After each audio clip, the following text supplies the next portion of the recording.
Kaibigan, can I pray for your Wednesday at saka sa mga darating na rin na araw for provision, healing, at saka protection na rin na galing kay Lord. But before that, pupunta muna tayo sa mga verses para pag narinig mo yung truth na ito, you will have the faith para ma-receive mo, para matanggap mo yung mga promises ni Lord. So, sabi dito sa John 17:15, nasa mundo ka, pero hindi ka taga-mundo. Yun yung prayer ni Jesus. Sabi niya, I do not ask you to take them out of the world. While na nasa mundo tayo, while na nandito pa tayo, sabi ni Jesus is to keep them from the evil. Ipalayo sila sa kasamaan. Tayo yung nilagay na natin yung faith natin kay Jesus Christ, hindi na tayo taga-mundo. Lalo na ngayon na marami nang nangyayari. Mamahala ng bilihin daw, trahedya, gera, o ano man yung nangyayari sa paligid mo. Meron kang peace, kasiyahan, meron kang joy, meron kang confidence na ikaw ay na kay Kristo. Kung may sakit ka, ano bang sasabihin mo? Na, ano na mangyayari sa akin? Nabalot ka ba ng worry, takot? No.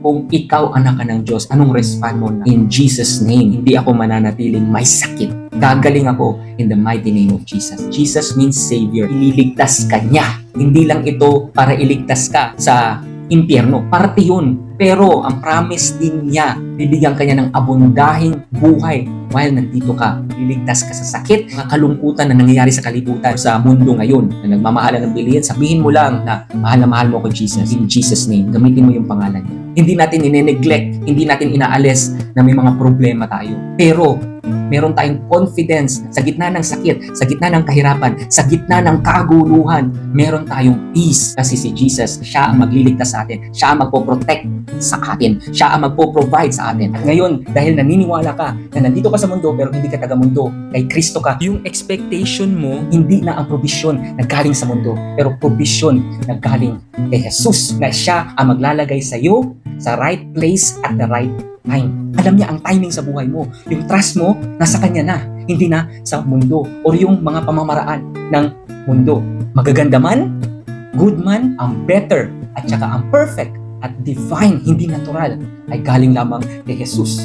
Kung naniniwala ka, amen, di ba? Kung handa ka na kapatid, can I pray for you? In the mighty name of Jesus, I pray for your protection. Ilayo siya sa mga sakit, ilayo siya sa mga trahedya, ilayo siya sa mga aksidente, ilayo siya sa mga bagay na makakalayo sa kanya sa iyo. At ibigay mo yung mga bagay sa buhay niya na makakapalapit niya sa iyo. Kung may sakit man siya, kinukuman ko yung sakit na yan sa katawan mo na umalis at makawalan ka in the mighty name of Jesus. Depression man yan, or panic attacks man yan, or kung ano man yung takot na bumabalot sa iyo, na mawala yan, pakawalan ka in the mighty name of Jesus. Kinukuman ko yung peace ni Lord, ang dugo ni Jesus, poprotektahan yung puso mo, poprotektahan yung mind mo, yung kaisipan mo, in the mighty name of Jesus. Clear ko yung provision ni Lord sa iyo. Kung nahihirapan man ng mundo, ikaw magiging abundahe ka. Ikaw magkakaroon ka ng mga resources para maging blessing ka sa ibang tao in the mighty name of Jesus. Ikaw ay kay Kristo. So kaibigan, kung meron kang alam na nangangailangan ng prayer na ito, i-share mo lang.